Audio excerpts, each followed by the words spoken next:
Hello दोस्तों, welcome back to my YouTube channel quick pharma. तो कैसे हैं आप लोग? आई होप आप लोग बहुत ही अच्छे होंगे। तो आज की वीडियो में हम पढ़ने वाले हैं अपने टॉपिक इस्केमिक हार्ट डिजीज़ के बारे में। एंड इस पर भी हमारी बहुत सारी चीज़ें आएंगी, उनके बारे में हम डिस्कस करेंगे। ठीक है, बाकी तो हमारा सब्जेक्ट चल रहा था pathophysiology B pharmacy second semester, उसमें हमारी यूनिट सेकेंड चल रही थी और उसमें हमारा चैप्टर फर्स्ट चल रहा था कार्डियोवास्कुलर सिस्टम। बाकी इसके जो दो पार्ट्स ऑलरेडी हम कवर कर चुके हैं, जिसमें हमने कार्डियोवास्कुलर सिस्टम के इंट्रोडक्शन, हाइपरटेंशन के बारे में एक वीडियो में कवर किया है एंड सेकेंड पार्ट में हमने कंजस्टिव हार्ट फेलियर के बारे में कवर करा है। ठीक है, तो अगर आप लोगों ने प्रीवियस वीडियो लेक्चर्स को नहीं देखा तो आप लोग उनको अभी जाके चेकआउट करिए, तब आप लोग का आगे जितना भी हम लोग पढ़ रहे हैं वो आप लोगों को आगे समझ में आता जाएगा। ठीक है, तो फाइनली आज की वीडियो में हम पढ़ने वाले हैं पार्ट थर्ड में अपने इस्केमिक हार्ट डिजीज़ के बारे में, जिसके अंदर हमारा angina pectoris, myocardial infection, atherosclerosis, इन सब के बारे में हम लोग को देखने को मिलेगा। बाकी इनके जो कि पैथोजेनेसिस है और इनका जो ईटियोलॉजी है, इनके जो कॉजेज़ वगैरह हैं, सिम्टम्स वगैरह, सारा कुछ आज की वीडियो में हम कम्प्लीटली पढ़ने वाले हैं। और आज की वीडियो में हमारे यूनिट सेकेंड का चैप्टर 1 कार्डियोवास्कुलर सिस्टम कम्प्लीट हो जाएगा। तो अगर आप लोगों ने प्रीवियस वीडियो लेक्चर्स को नहीं देखे हैं तो आप लोग देख लीजिए। डिस्क्रिप्शन बॉक्स में आप लोग को प्लेलिस्ट की लिंक मिल जाएगी, वहाँ से आप लोग सभी वीडियो लेक्चर्स को चेकआउट कर सकते हैं। बाकी इसके जो नोट्स वगैरह होंगे आप लोग को टेलीग्राम चैनल पर मिल जाएंगे फ्रीली, आप लोग वहाँ से सभी नोट्स को डाउनलोड कर सकते हैं। ठीक है, तो चलिए अब हम फाइनली स्टार्ट करते हैं अपने टॉपिक के बारे में, जो कि हमारा होने वाला है इस्केमिक हार्ट डिजीज़। तो अब जैसे कि इस टॉपिक में हमको एंजाइना पेक्टोरिस, मायोकार्डियल इन्फेक्शन, इनके सब टाइप्स होते हैं, इनके बारे में सारा कुछ इसी टॉपिक में हम लोग को पढ़ने को मिलेगा। ठीक है, क्योंकि जितने भी टाइप्स हैं ये हमारे इस्केमिक हार्ट डिजीज़ से ही रिलेटेड होते हैं। तो जैसे कि अगर इस्केमिक हार्ट डिजीज़ के ऊपर क्वेश्चन बन के आता है तो आप लोग को ये सारी चीज़ें यानी कि सारी चीज़ें लिखनी पड़ेंगी। जैसे कि हमारा एंजाइना हो गया, मायोकार्डियल इन्फेक्शन हो गया, एथेरोस्क्लेरोसिस हो गया, ये सारी चीज़ें इसी के अंदर आ रही हैं। ठीक है, अब यहाँ पे जो हमारी इस्केमिक हार्ट डिजीज़ होती है, इसको हम यहाँ पे कोरोनरी आर्टरी डिजीज़ के बारे में भी जानते हैं। तो अब इसको थोड़ा सा एग्जाम्पल टर्म में समझेंगे। मान लो जैसे कि हमारा जो हार्ट है, इसका मेन फंक्शन क्या होता है कि ये हमारे पूरी बॉडी में, कंप्लीट बॉडी में हमारे ब्लड को सप्लाई करता है थ्रू दी एरोटा। तो ये जो हमारा हार्ट है, ये मान लो जैसे कि हमारा मेजर रोल प्ले करता है हमारी पूरी बॉडी में। ठीक है, लेकिन यहाँ पे अगर कोई चीज़ जैसे काम कर रही है तो उसको भी तो एनर्जी की ज़रूरत होगी, न्यूट्रिशन की ज़रूरत होगी, सारी चीज़ों की ज़रूरत होगी, तभी वो अच्छे से वर्क कर पाएगा। हाँ, मानते हैं कि हमारा जो हार्ट है वो खुद पे डिपेंड होता है, वो ऑटोमेटिक रहता है, लेकिन यहाँ पे इसको भी तो कुछ कि जैसे कि ज़रूरत होती होगी, तभी तो ये हमारा अच्छे से वर्क कर पाएगा। क्योंकि यहाँ पे हार्ट को भी एक तरीके से ब्लड सप्लाई की ज़रूरत होती है। तो हार्ट में हमारी कौन सी ऐसी आर्टरीज़ होती हैं या फिर ऐसी कौन सी ब्लड वेसल्स होती हैं जो कि हमारे हार्ट को यहाँ पे ब्लड सप्लाई करती हैं? तो वो एक्चुअल में हमारी होती हैं कोरोनरी आर्टरीज़। ठीक है, जिनके बारे में हम यहाँ पे डिस्कस करने वाले हैं। तो ये जो कोरोनरी आर्टरीज़ होती हैं, ये जो आर्टरीज़ होती है, यही हमारे हार्ट को ब्लड सप्लाई करने का काम करती हैं। क्योंकि यहाँ नॉर्मल सी बात है, जो हमारा हार्ट है वो हमारी पूरी बॉडी को ब्लड सप्लाई देता है, तो यहाँ पे हार्ट को भी तो ब्लड सप्लाई मिलती होगी किसी न किसी तरीके से। तो ये हमारे यहाँ पे जो ब्लड कि जो हमारे हार्ट में जो ब्लड वेसल्स होती हैं या फिर ये जो आप लोग देख रहे हैं, ये जो हमारी आर्टरीज़ होती हैं, यही हमारे हार्ट को ब्लड सप्लाई करने का काम करती हैं। ये जो रेड आप लोग को दिख रही है, मैंने नॉर्मल से समझाने के लिए आप लोग को बना दिया है, बाकी रियल हार्ट आप लोग तो डायग्राम में देखे ही होंगे। तो यहाँ पे हमारी जो ऑर्टा होती है, यहाँ से हमारी कुछ ओपनिंग्स होती हैं जहाँ पे हमको ये कोरोनरी आर्टरी देखने को मिलती है रेड कलर में। तो ये जो हमारी कोरोनरी आर्टरीज़ होती हैं, ये हमारी क्या होती हैं, पूरे हार्ट में कि स्प्रेड होती हैं, फैली हुई होती हैं जगह जगहों पे, जो कि हमारे हार्ट को यहाँ पे न्यूट्रिशन, ऑक्सीजन और जितनी भी ज़रूरत की चीज़ें होती हैं वो हमारे हार्ट को ये प्रोवाइड करती हैं और पहुँचाने का काम करती हैं। तो ये सब सप्लाई करने का काम हमारी कोरोनरी आर्टरी का होता है, जो कि ये हमारी सप्लाई करती है न्यूट्रिशन, ऑक्सीजन वगैरह सारी चीज़ें हमारे हार्ट को। ठीक है, लेकिन यहाँ पे हम लोग क्या पढ़ने वाले हैं एक्चुअल में, इस्केमिक हार्ट डिजीज़ और कोरोनरी आर्टरी डिजीज़, यानी कि यहाँ पे कोरोनरी आर्टरी को यहाँ पे डिजीज़ क्यों बोला गया है, चलिए वो जानते हैं। तो मान लो जैसे कि हमारी जो नॉर्मल कोरोनरी आर्टरीज़ होती हैं उनका मेन काम क्या होता है कि ये हमारे न्यूट्रिशन, ऑक्सीजन वगैरह सारी चीज़ें सप्लाई करती है हमारी हार्ट में। लेकिन अगर यहाँ पे हमारी कोरोनरी आर्टरी में ही कोई दिक्कत आ जाए या फिर कोई प्रॉब्लम आ जाए या फिर कोई प्लैक वगैरह आ जाए तो क्या ये अच्छे से वर्क कर पाएगी? नहीं कर पाएगी। उसमें कोई ना कोई दिक्कत आ जाएगी, तभी इसको हम यहाँ पे कोरोनरी आर्टरी डिजीज़ बोल देते हैं। अगर इसमें किसी टाइप की डिजीज़ हो जाएगी तब फिर इसको यहाँ पे हम कोरोनरी आर्टरी डिजीज़ बोलेंगे। तो इसको थोड़ा सा यहाँ पे हम टेक्निकल टर्म में समझें तो it is a condition in which supply of oxygen to the muscles of heart get reduce. यानी कि ये ऐसी कंडीशन होती है जिसमें हमारी यहाँ पे जो मतलब हमारे हार्ट की जो मसल्स होती हैं वो हमारी क्या हो जाती हैं, रिड्यूस हो जाती हैं। वो अच्छे से काम नहीं कर पाती हैं, जिससे कि अब वो अच्छे से काम नहीं कर पाएंगी, वो उनकी जो मसल्स होंगी वीक हो जाएंगी, रिड्यूस हो जाएंगी, तो यहाँ पे ऑक्सीजन का सप्लाई भी हमारे हार्ट में कम हो जाएगा। तो जैसे कि यहाँ पे इस्केमिक, यानी कि इस्केमिक वर्ड से आप लोग समझ सकते हैं इस्केमिया का मतलब ही होता है ब्लड लॉस, यानी कि ब्लड की कमी। तो जैसे कि आप लोग को पता है कि यहाँ पे जो हमारा ब्लड है वो हमको क्या कर रहा है, ऑक्सीजनेटेड ब्लड हमको ऑक्सीजन प्रोवाइड करता है, ठीक है। लेकिन यहाँ पे जब हमारा ब्लड ही अच्छे से नहीं, मतलब जब यहाँ पे लॉस ऑफ ब्लड हो जाएगा तो उसके थ्रू हमको ऑक्सीजन भी कम मिलेगी, जिसकी वजह से यहाँ पे क्या हो जाएगा, यहाँ पे ऑक्सीजन की कमी हो जाएगी हमारी बॉडी में या फिर हार्ट में। तो यहाँ पे एक ऐसी यही कंडीशन होती है जिसमें हमारी जो हार्ट की मसल्स होती हैं, यानी कि जो हमारी हार्ट की मसल्स होती हैं उनमें ब्लड की सप्लाई कम हो जाती है। अब जैसे ब्लड की सप्लाई कम होगी तो यहाँ पे हमको प्रॉपर ऑक्सीजन भी नहीं मिलेगा। और यहाँ पे ब्लड सप्लाई एक्चुअल में कौन कर रहा है, हमारी कोरोनरी आर्टरी कर रही है। तो मान लो अगर यहाँ पे कोरोनरी आर्टरी में ही कोई डिजीज़ होगी तो मान लो जैसे कि ये अच्छे से ब्लड को सप्लाई नहीं कर पाएगा, जिसकी वजह से लॉस ऑफ ब्लड हो जाएगा और हमको ऑक्सीजन भी नहीं मिलेगी। तो इसीलिए इसको यहाँ पे हम कोरोनरी आर्टरी डिजीज़ बोल देते हैं, क्योंकि इसका मेन काम यही होता है कि हमारे मतलब हार्ट में क्या कर रही है, ऑक्सीजन एंड न्यूट्रिशन वगैरह सब कुछ पहुँचाने का काम कर रही है। लेकिन अगर हमारी कोरोनरी आर्टरी में ही दिक्कत हो जाएगी तो यहाँ पे हमारी जो मसल्स होंगी हार्ट की वो हमारी हो जाएंगी रिड्यूस, यानी कि इसमें हमारी हो जाएगी ब्लड की कमी, जिसकी वजह से हमको ऑक्सीजन की भी कमी हो जाएगी हमारे हार्ट में, ठीक है। तो ये जितनी भी सारी चीज़ें हैं इसको हम यहाँ पे आगे डिस्कस करेंगे कि क्यों हो रहा है, इसका क्या रीज़न है, इसकी पैथोजेनेसिस वगैरह क्या है, इसके सिम्टम्स क्या हैं, सारे कुछ आगे पढ़ेंगे। फिर आ जाता है IHD एंड CAD। IHD मतलब कि ischaemic heart disease and CAD मतलब कोरोनरी आर्टरी डिजीज़। अब यहाँ पे इसको हम इस्केमिक हार्ट डिजीज़ भी बोल सकते हैं, कोरोनरी आर्टरी डिजीज़ भी बोल सकते हैं। Then it develops when coronary artery becomes diseased और डैमेज। अब ये हमारा कब होता है, यानी कि जब इस्केमिक हार्ट डिजीज़ कब होता है या फिर कोरोनरी आर्ट डिजीज़ कब होता है, जब हमारी जो कोरोनरी आर्टरीज़ होती हैं इनमें कोई डिजीज़ हो जाए या फिर ये हमारी डैमेज या फिर रप्चर हो जाए। फिर है in ischaemic heart disease blood supply reduce according to demand of myocardium. तो अब जैसे कि आप लोग को पता है कि हमारे हार्ट में 3 लेयर्स होती हैं, कौन कौन सी होती हैं, हमारी एपिकार्डियम, मायोकार्डियम एंड एंडोकार्डियम। तो जो हमारी बीच की लेयर होती है, यानी कि जो हमारा हार्ट है इसकी जो बीच की लेयर होगी मायोकार्डियम, इसमें हमारी क्या होता है, ब्लड सप्लाई रिड्यूस हो जाता है, यानी कि अकॉर्डिंग टू डिमांड। यानी कि जितना मतलब डिज़ायर्ड है कि मायोकार्डियम को ब्लड सप्लाई मिलनी चाहिए उतनी यहाँ पे नहीं मिल पाती है। तो जितना सफिशिएंट अमाउंट में मायोकार्डियम को यहाँ पे ब्लड सप्लाई नहीं मिल पाती है, जिसकी वजह से ऑक्सीजन वगैरह नहीं मिल पाती है, तब ये डिजीज़ होती है, यानी कि इस्केमिक हार्ट डिजीज़ या फिर कोरोनरी आर्टरी डिजीज़ होती है। अब मेन चीज़ यहाँ पे आती है कि यहाँ पे ये जो मतलब डिजीज़ है ये डेवलप कैसे होती है। तो building of plaque and inflammation in arteries are the major cause of ischaemic heart disease. यानी कि अब ये वाली जो हमारी पॉइंट है इसको आप लोग थोड़ा सा ध्यान से समझिएगा, तब आप लोगों को जितना भी आगे कुछ होगा वो फर्दरली समझ में आता जाएगा, ठीक है। तो अब जैसे कि ये हमारी मतलब हार्ट में क्या है, ये हमारी कोरोनरी आर्टरीज़ हैं, ठीक है।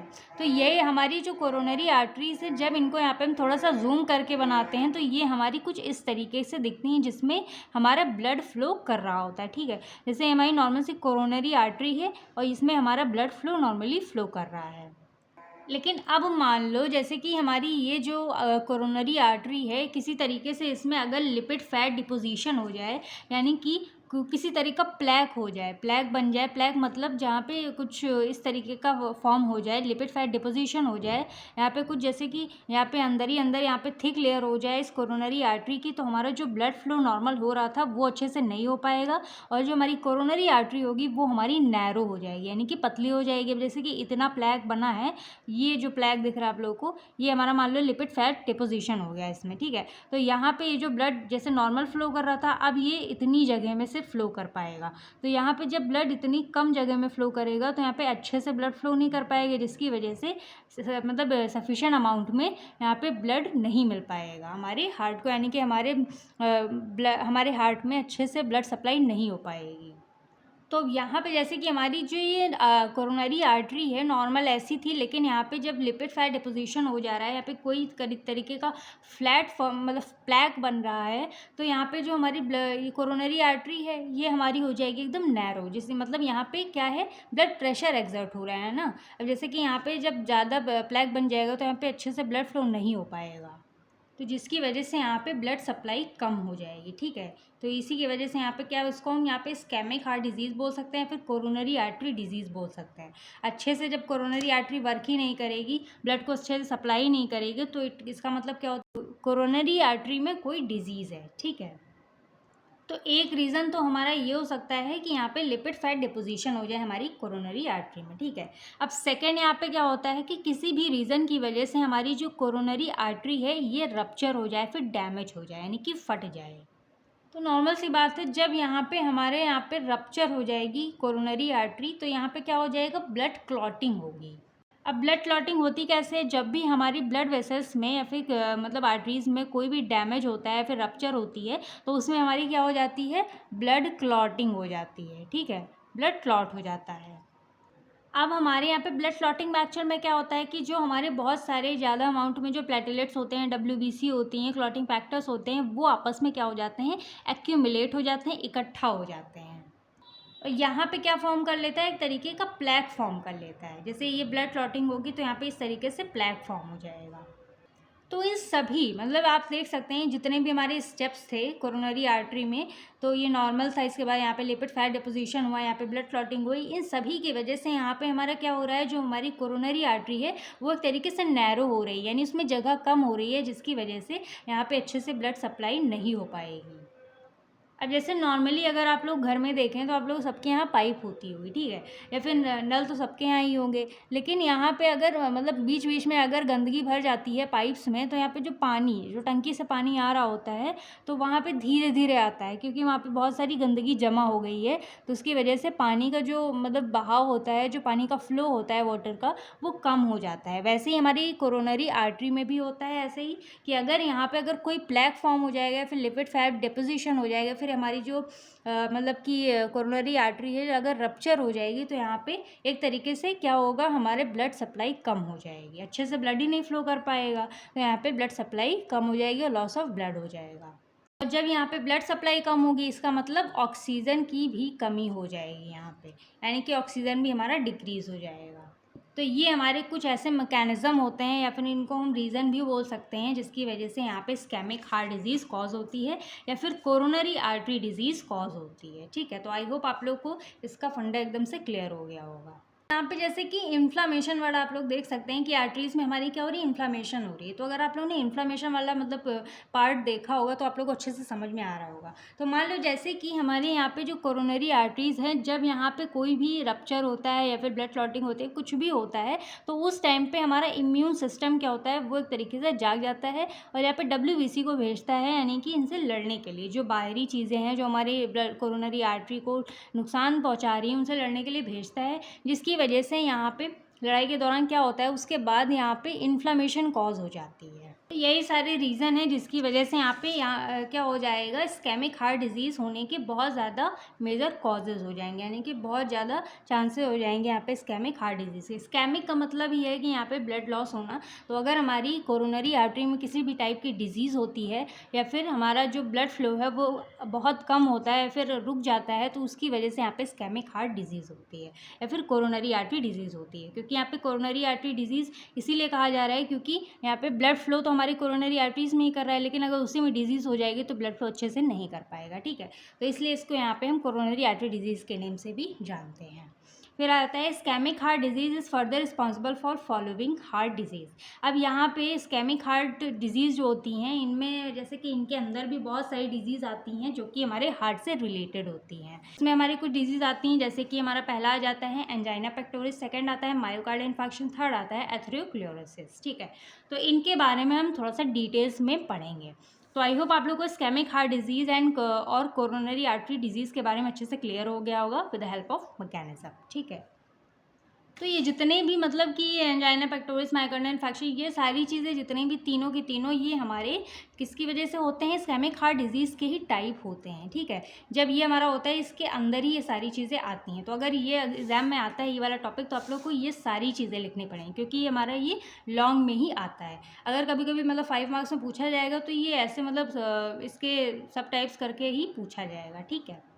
अगर लॉन्ग में आता है तो आप लोग को पूरा डिटेल्स में लिखना पड़ेगा।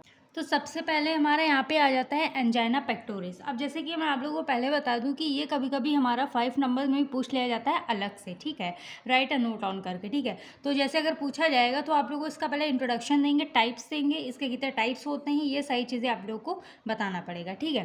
और उतना मैंने सफिशिएंट इसमें लिख भी दिया है, इतना अगर आप लोग पढ़ लेंगे तो सफिशिएंट रहेगा आप लोगों के लिए, ठीक है। तो जब यहाँ पे एंजाइना पेक्टोरिस के बारे में बात करते हैं तो angina is a term use for chest pain caused by reduced blood flow to the heart muscles. अब जो एंजाइना वर्ड है ये बेसिकली चेस्ट पेन के लिए यूज़ किया जाता है, यानी कि कभी कभी बहुत लोगों के होता है ना कि चेस्ट में पेन होने लगता है, तो वो हमारे कुछ सिम्टम्स होते हैं एंजाइना पेक्टोरिस के। वो लोग कहते हैं कि हम बहुत ज़्यादा मेरे चेस्ट में पेन हो रहा है, that is known as angina pectoris, यानी कि इसको हम एंजाइना चेस्ट पेन के नेम से भी जानते हैं। अब ये हमारा एक्चुअल में होता क्यों है, ये कॉज क्यों होता है, इसका रीज़न मेन यही होता है कि यहाँ पे हमारा ब्लड फ्लो रिड्यूस हो जाता है, यानी कि ब्लड फ्लो हमारे हार्ट मसल्स में कम हो जाता है। जैसे कि मैंने यहाँ पे बताया कि हमारे जो आर्टरीज़ है इसमें हमारा नॉर्मल ब्लड फ्लो ऐसे करता है, लेकिन यहाँ पे अगर किसी भी टाइप का क्लॉट बन जाता है, फिर लिपिड फैट डिपोजिशन हो जाती है, फिर रप्चर हो जाती है हमारी आर्टरीज़, तो यहाँ पे अच्छे से ब्लड फ्लो हो नहीं पाएगा, जिसकी वजह से हमारी जो हार्ट की मसल्स हैं उन तक हमारा ब्लड फ्लो अच्छे से पहुँचेगा नहीं, ठीक है। इसकी वजह से यहाँ पे चेस्ट पेन होने के बहुत ज़्यादा चांसेस रहते हैं, और यहाँ पे इसको हम यहाँ पे एंजाइना पेक्टोरिस भी बोलते हैं, ठीक है। तो ये इसी की वजह से कॉज होता है, क्योंकि यहाँ पे ब्लड फ्लो की कमी हो जाती है हमारी हार्ट मसल्स में। इट इज़ अ सिम्टम्स और complication of coronary artery disease. अब ये हमारा एक तरीके का सिम्टम्स या फिर एक कॉम्प्लिकेशन कह सकते हैं, ये हमारी एक सिम्टम्स या फिर कॉम्प्लिकेशन होता है हमारी कोरोनरी आर्टरी डिजीज़ का, ठीक है। It is a condition that arised when there is an imbalance between the demand for oxygen and its supply to myocardium. अब ये हमारी जो कंडीशन है एंजाइना पेक्टोरिस वाली, ये तभी होती है जब यहाँ पे इम्बैलेंस हो जाता है, यानी कि ऑक्सीजन का हमारे ब्लड एंड ऑक्सीजन का हमारे मतलब डिसबैलेंस हो जाता है कहाँ पे, मायोकार्डियम में। जैसे कि हमारे जो हार्ट की जो बीच वाली लेयर होती है उसको हम मायोकार्डियम बोलते हैं, ठीक है।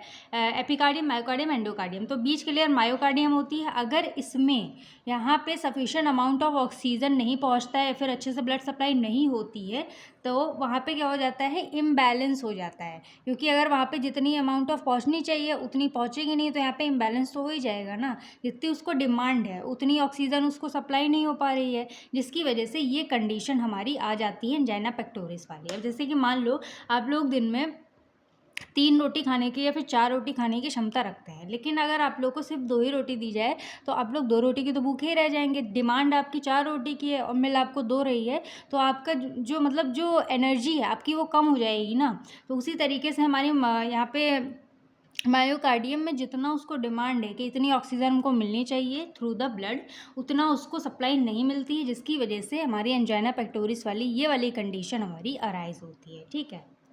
तो इतना आई होप आप लोगों को समझ में आ गया होगा कि यहाँ पे पेन की वजह क्यों होता है, पेन की मतलब क्या वजह होती है, क्योंकि यहाँ पे ब्लड फ्लो की कमी हो जाती है हमारे हार्ट मसल्स में, यानी कि ब्लड फ्लो अच्छे से नहीं हो पाता है, हमारे हार्ट मसल्स तक ब्लड अच्छे से नहीं पहुँचता है, ऑक्सीजन नहीं पहुँचता है, जिसकी वजह से ये वाली कंडीशन आ जाती है एंजाइना पेक्टोरिस वाली, या फिर इसको हम चेस्ट पेन भी बोलते हैं, ठीक है। और इसको ये हमारा एक सिम्टम्स या फिर कॉम्प्लिकेशन है किसका, कोरोनरी आर्टरी डिसीज़ का। और ये वाली कंडीशन क्यों अराइज होती है, क्योंकि यहाँ पे इम्बैलेंस हो जाता है, जितना अमाउंट ऑफ ऑक्सीजन हमारे मायोकार्डियम लेयर को चाहिए उतना नहीं मिल पाता है, जिसकी वजह से हमारी जो यहाँ पे मतलब जो बैलेंस चीज़ें हैं वो हमारी इम्बैलेंस हो जाती हैं और एंजाइना पेक्टोरिस यहाँ पे होने लगता है, ठीक है। और एंजाइना पेक्टोरिस यहाँ पे कंडीशन आ जाती है।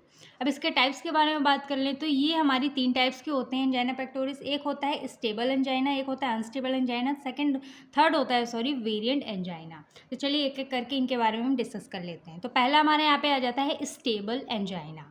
अब जो स्टेबल एंजाइना है इसको यहाँ पे हम क्रॉनिक एंजाइना के नेम से भी जानते हैं। क्रॉनिक मतलब होता है कोई चीज़ बहुत ज़्यादा लॉन्ग टर्म से चलती आ रही हो, बहुत ज़्यादा दिन की हो गई हो, यानी भी कोई भी डिजीज़ होती है तो अगर काफ़ी लंबे समय तक चलती आ रही है तो उस चीज़ को यहाँ पे हम क्रॉनिक बोलते हैं।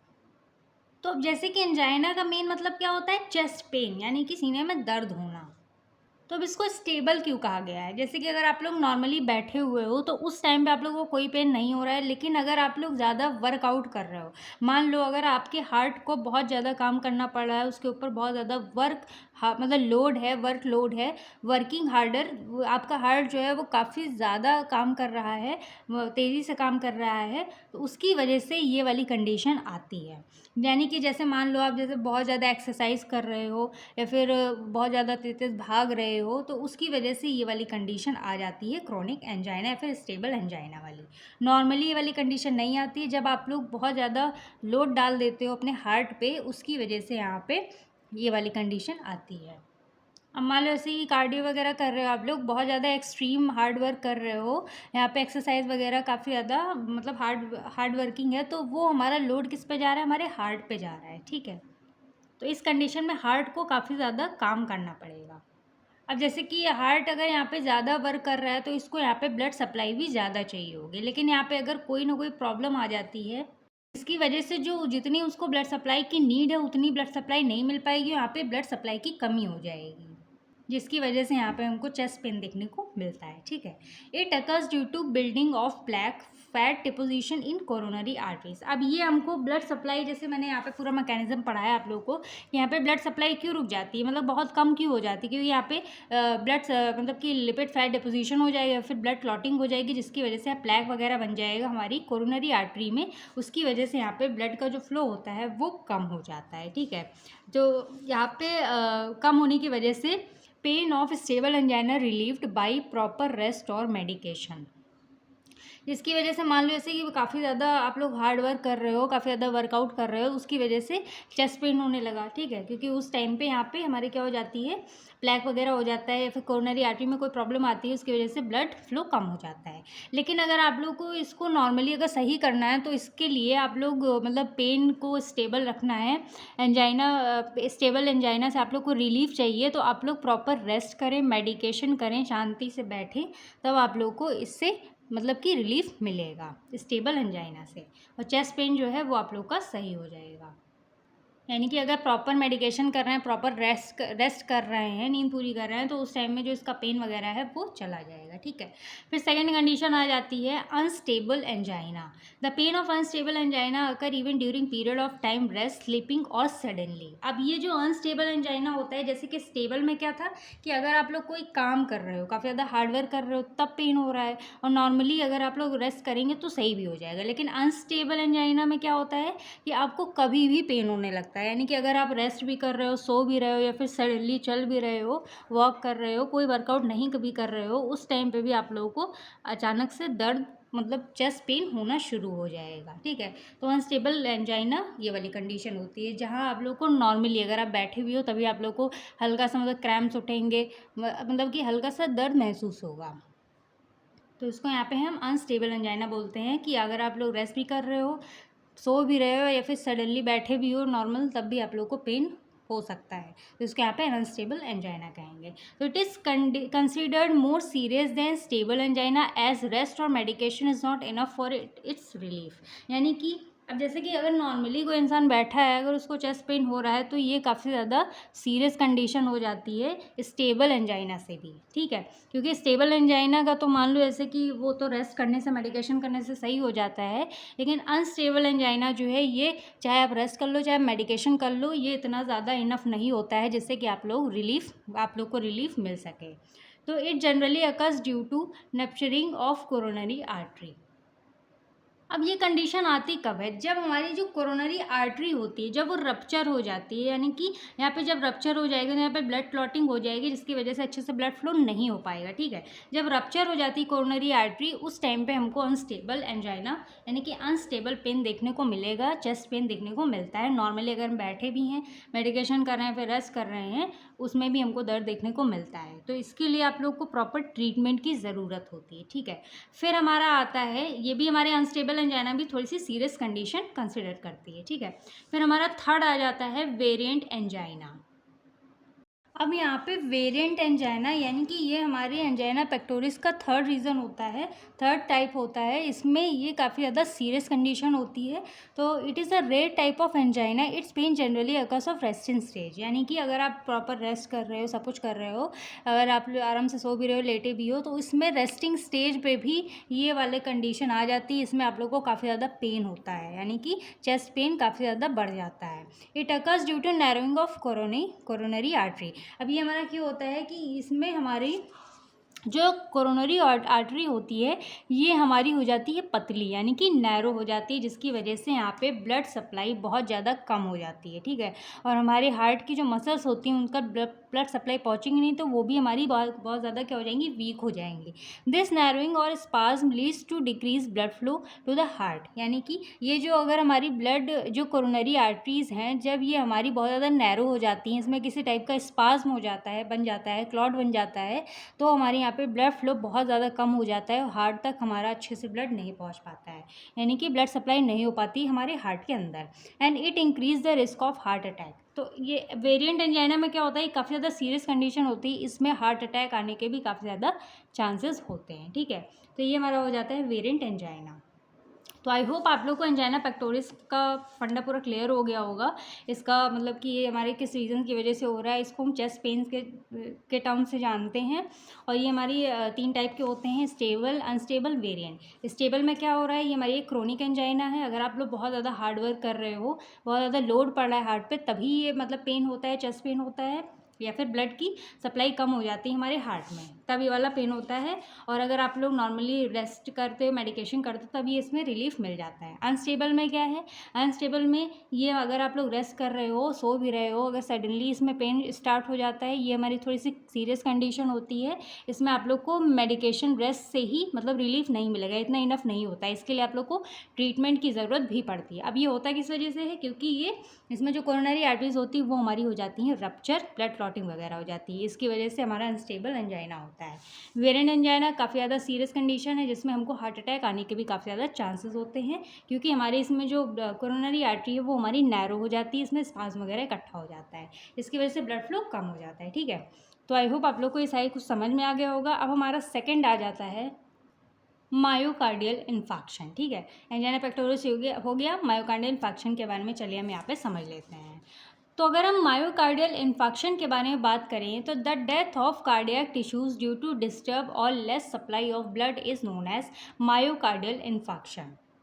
अब मायोकार्डियल वर्ड कहाँ से आया है, मायोकार्डियल वर्ड आया है हमारे मायोकार्डियम, यानी कि हार्ट की इसमें डिजीज़ होती है। ठीक है, ये हमारी हार्ट की डिजीज़ ही होती है, ये हमारी हार्ट की डिजीज़ से रिलेटेड है मायोकार्डियल इन्फाक्शन। मतलब कि इसमें क्या होता है कि हमारी जो मतलब कार्डियक टिश्यू होते हैं वो हमारे मर जाते हैं, क्योंकि अगर यहाँ पे बहुत ज़्यादा मतलब बहुत कम ब्लड सप्लाई होती है हमारे हार्ट में, बहुत मतलब बहुत कम ब्लड फ्लो होता है हमारे हार्ट तक, बहुत कम ब्लड पहुँचता है, उसकी वजह से हमारे अब जैसे ब्लड में ऑक्सीजन प्रेजेंट है, तो अगर हमारे बॉडी में जो मतलब जो हमारे टिश्यूज़ वगैरह हैं, सेल्स वगैरह हैं, उन तक ब्लड पहुँचेगा नहीं, ऑक्सीजन पहुँचेगी नहीं, तो वो धीरे धीरे क्या होते हैं, जो हमारे कार्डियक टिश्यूज़ होते हैं वो मरने लगते हैं धीरे धीरे। ठीक है, क्योंकि यहाँ पे लेस सप्लाई ऑफ ब्लड, यानी कि ब्लड की कमी के होने की वजह से यहाँ पे जो कार्डियक टिश्यूज़ वगैरह होते हैं वो हमारे डिस्टर्ब हो जाते हैं और मरने की कगार पे आ जाते हैं, मरने लगते हैं। तो इसी को यहाँ पे हम मायोकार्डियल इन्फाक्शन के नेम से जानते हैं। अब जैसे कि अच्छे से अगर टिश्यू और सेल्स तक ब्लड नहीं पहुंचेगा, ऑक्सीजन नहीं पहुंचेगी, तो वो जीवित नहीं रह पाएंगे। और यहाँ पे जो टिश्यू हैं वो हमारे यानी कि कार्डियक टिश्यू, हमारे हार्ट के टिश्यू जो होते हैं, हमारे हार्ट के टिश्यू है वो हमारे यहाँ पे मरने लगते हैं, इसकी वजह से हमारी मायोकार्डियल इन्फाक्शन वाली कंडीशन आती है। It can also be termed as heart attack, यानी कि हार्ट अटैक भी, हार्ट अटैक के नेम से भी इसको हम जानते हैं। तब लोगों को मतलब ईजिली हार्ट अटैक वगैरह सब आने लगता है जब उनके हार्ट में ब्लड की सप्लाई कम हो जाती है और यहाँ पे उनके जो हार्ट के टिश्यू वगैरह हैं, कार्डियक टिश्यू वगैरह हैं, उनकी जब डेथ हो जाती है तब ये वाली कंडीशन आती है, हार्ट अटैक या फिर मायोकार्डियल इन्फेक्शन वाली। ठीक है, ये याद रखिएगा कि मायोकार्डियल इन्फेक्शन को हम यहाँ पे हार्ट अटैक के नेम से भी जानते हैं। It generally occurs due to prolong ischaemic heart disease. अब प्रोलॉन्ग यानी कि जब बहुत लंबे समय तक हार्ट में मतलब अच्छे से ब्लड की सप्लाई नहीं हो पाती है काफ़ी ज़्यादा टाइम पीरियड से, तो उसकी वजह से तब ये वाली कंडीशन हमारी आती है। अब मान लो जैसे कि हमारी ये जो नॉर्मल सी ये हमारी क्या है, ये हमारी कोरोनरी आर्टरी है। ठीक है, तो यहाँ पे मान लो थोड़ा यहाँ पे प्लैक हो गया, ब्लड क्लॉटिंग हो गई, लेकिन इतनी जगह तो है ही यहाँ पे ब्लड फ्लो हो पाए। लेकिन अगर यहाँ पे ये पूरा कवर कर लेता है, यहाँ पे कोरोनरी आर्टरी में जगह ही नहीं रहती कि वो ब्लड को फ्लो करे, तो यहाँ पे जब ब्लड एकदम से बंद हो जाता है फ्लो होना है, फिर बहुत ज़्यादा माइन्यूट हो जाता है, बहुत कम हो जाता है, तो उस टाइम पर ये कंडीशन आ जाती है कि हार्ट अटैक आने के बहुत ज़्यादा चांसेस हो जाते हैं। ठीक है, और जब बहुत ज़्यादा मतलब दिनों तक काफ़ी लंबे समय तक हमारे हार्ट में ब्लड की सप्लाई अच्छे से नहीं होती है, तब इस्केमिक हार्ट डिजीज़ भी हो जाता है, जिसकी वजह से यहाँ पे हार्ट अटैक आने के चांसेस होते हैं। Myocardial infection can be described as irreversible death of heart cells due to ischaemia. अब मायोकार्डियल इन्फेक्शन यानी कि ये हमारी इरिवर्सिबल डेथ होती है, हमारे हार्ट के जो सेल्स होते हैं या फिर हमारे हार्ट के जो टिश्यू होते हैं उनकी इरिवर्सिबल डेथ होती है। इरिवर्सिबल मतलब जिसको हम रिवर्स ना कर पाएँ, जिसको हम सही ना कर पाएँ, उनके हार्ट के जो मतलब कि कार्डियक सेल्स या फिर कार्डियक टिश्यू जो होते हैं वो एकदम से मर जाते हैं, ख़त्म हो जाते हैं। किसकी वजह से? इस्केमिया की वजह से, यानी कि लॉस ऑफ ब्लड की वजह से हार्ट की सेल्स और हार्ट की जो टिश्यू होते हैं वो एकदम मर जाते हैं, जिसकी वजह से मायोकार्डियल इन्फेक्शन हो जाता है और यहाँ पे हार्ट अटैक आ जाता है लोगों को। ठीक है, तो इतना है, वो आप लोगों को समझ में आ गया होगा मायोकार्डियल इन्फेक्शन के बारे में। अब इसके टाइप्स के बारे में देखें तो इसके टाइप्स बेसिकली दो होते हैं, ट्रांसम्यूरल एमआई यानी कि मायोकार्डियल इन्फेक्शन, एंड सेकेंड होता है नॉन ट्रांसम्यूरल मायोकार्डियल इन्फेक्शन। तो चलिए इनके बारे में हम यहाँ पे जल्दी से डिस्कस कर लेते हैं।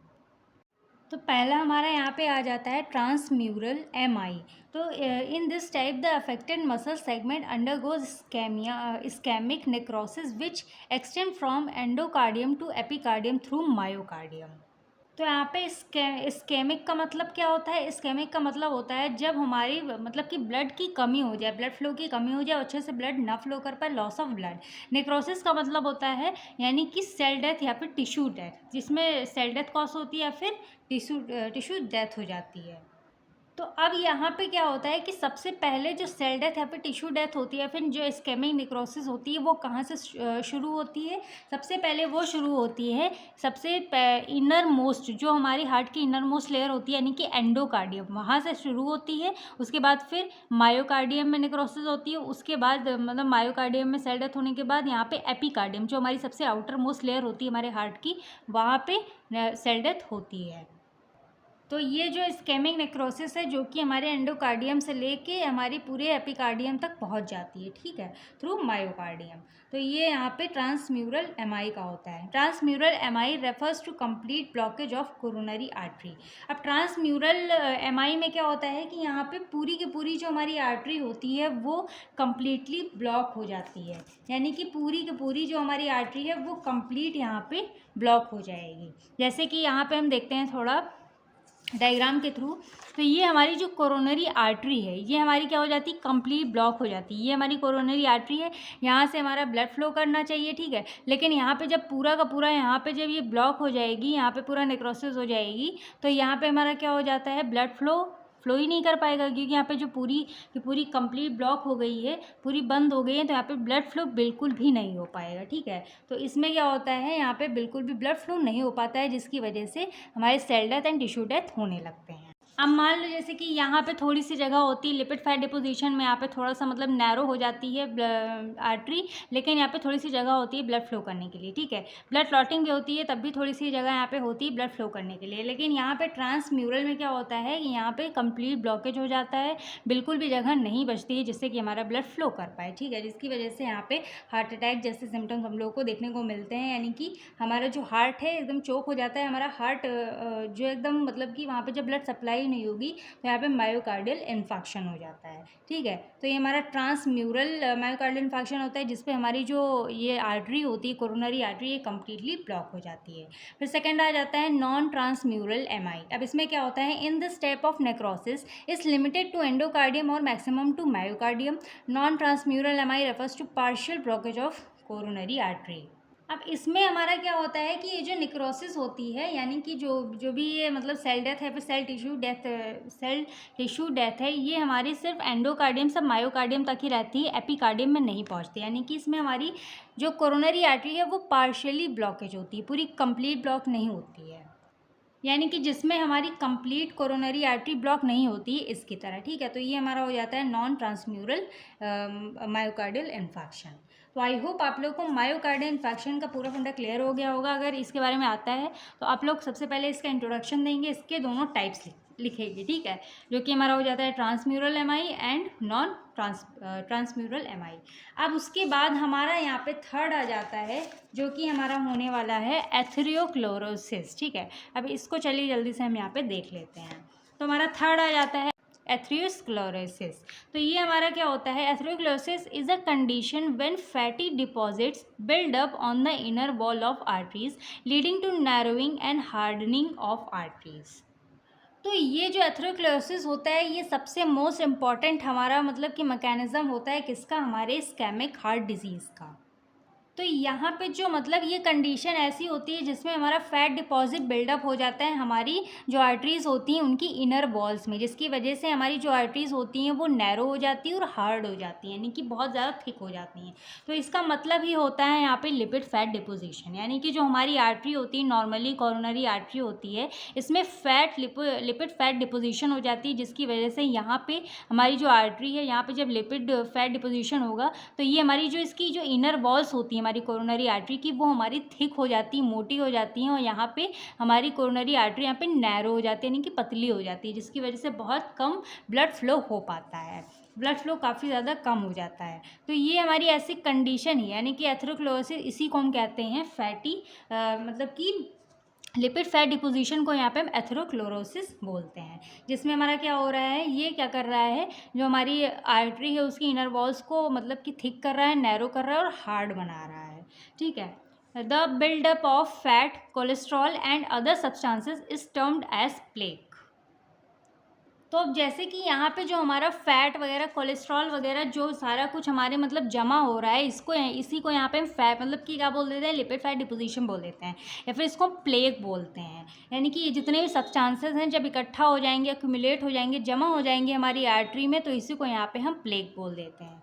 तो this plaque can cause arteries to narrow and block the blood flow. यानी कि जब ये प्लेक हमारी आर्टरी में जमा होने लगता है तब ये हमारी आर्टरी को क्या कर देता है, नैरो कर देता है, जिसकी वजह से यहाँ पे हमारा जो ब्लड फ्लो होता है वो ब्लॉक हो जाता है, ब्लड फ्लो अच्छे से नहीं हो पाता है, एकदम से मतलब ब्लॉक हो जाता है। ठीक है, atherosclerosis becomes the major cause of various other heart diseases. अब ये जो एथेरोस्क्लेरोसिस होता है ये काफ़ी ज़्यादा मेजर कॉज होता है हमारे हार्ट डिजीज़ का, जैसे कि हार्ट अटैक हो गया, कोरोनरी आर्टरी डिजीज़ हो गई। इसके हार्ट अटैक के आने के काफ़ी ज़्यादा चांसेस होते हैं, क्योंकि इसमें हमारा जो ब्लड फ्लो है वो एकदम से रुक जाता है, ब्लॉक हो जाती है हमारी आर्टरी, इसकी वजह से ब्लड फ्लो हमारे हार्ट में नहीं होता है, यानी कि आर्टरीज जो है वो ब्लड को सप्लाई नहीं कर पाती, इसकी वजह से हार्ट अटैक या फिर कोरोनरी आर्टरी डिजीज़ जैसी प्रॉब्लम्स हमारे आ जाती हैं। ठीक है, तो ये हमारा हो जाता है एथेरोस्क्लेरोसिस के बारे में। आई होप आप लोगों को क्लियर हो गया होगा।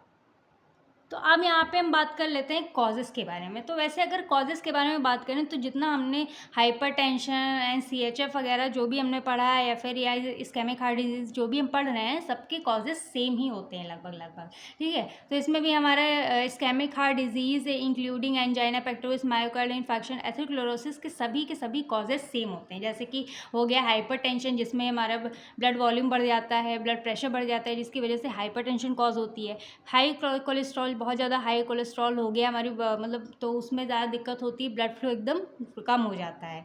Smoking, alcohol, obesity, diabetes, age, stress, genetics, ये सारी चीज़ें हमारी इसी में आती हैं कि मतलब ये सारी चीज़ें कॉज कर सकती है, जिसकी वजह से हमको ये सारी चीज़ें हो सकती हैं, ठीक है। तो इनके ये हो जाते हैं कॉजेज़ के बारे में। अब मेन हम आते हैं अपने पैथोजेनेसिस यानी कि मैकेनिज्म के बारे में। तो द मोस्ट कॉमन मैकेनिज्म और pathogenesis behind all the ischaemic heart disease are as follows, यानी कि ये जितने भी हमारा इस्केमिक हार्ट डिजीज़ है including angina pectoris, myocardial infection, atherosclerosis, इन सब के लिए एक ही हमारा मैकेनिज़्म मतलब सेम है, एक मैकेनिज़्म होगा। आप लोग सबके मतलब सब में यही मैकेनिज़्म लिख के आएंगे, ठीक है।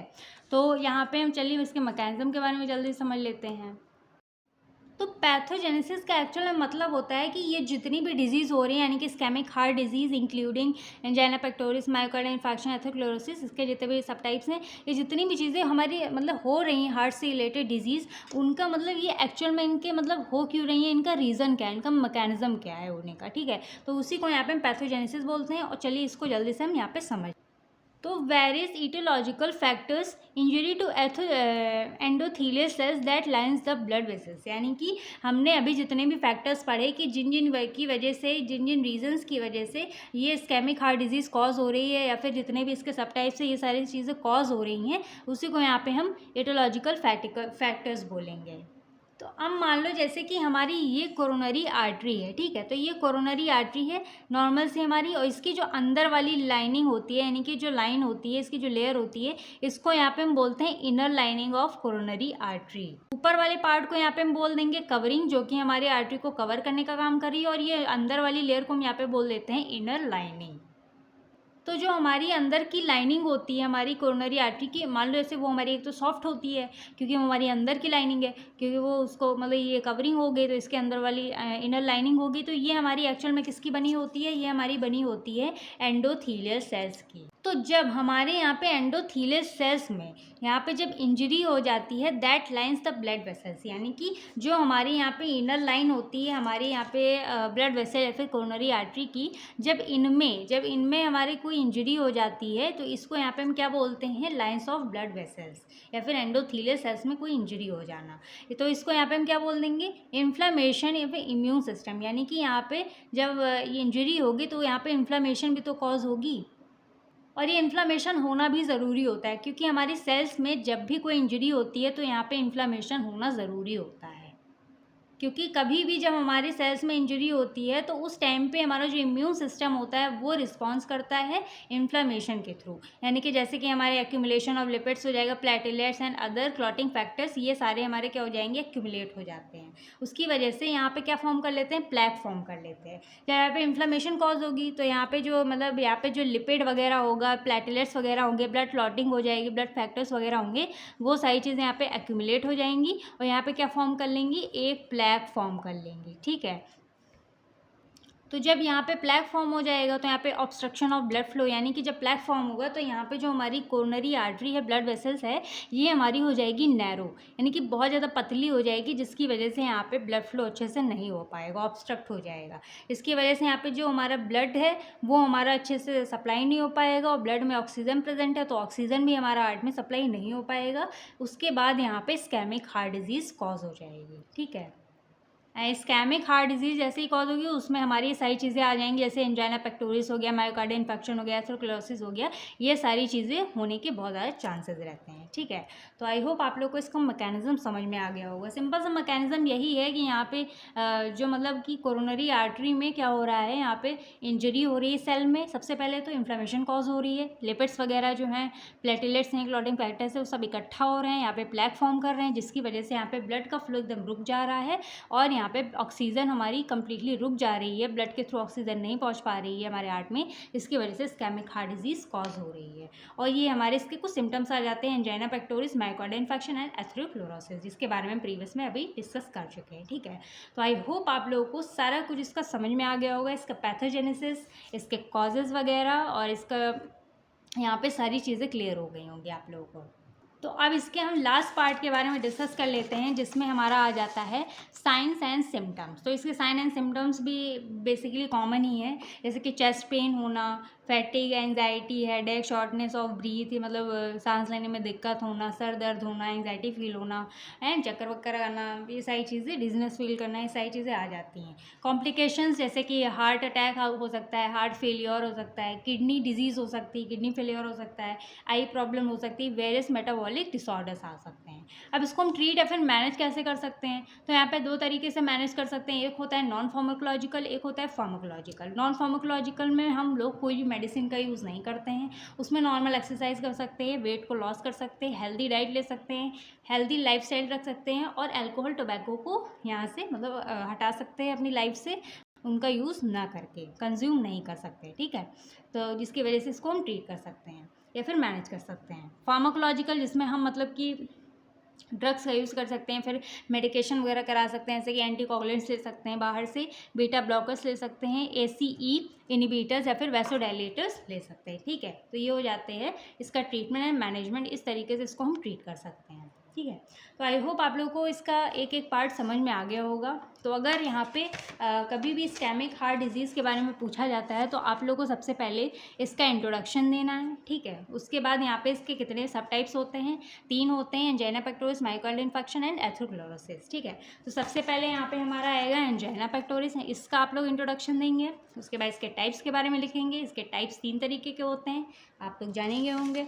उसके बाद हमारा सेकंड आ जाता है मायोकार्डियल इन्फेक्शन, इसमें इसके 2 टाइप्स होते हैं, ये भी आप लोग पढ़ चुके हैं।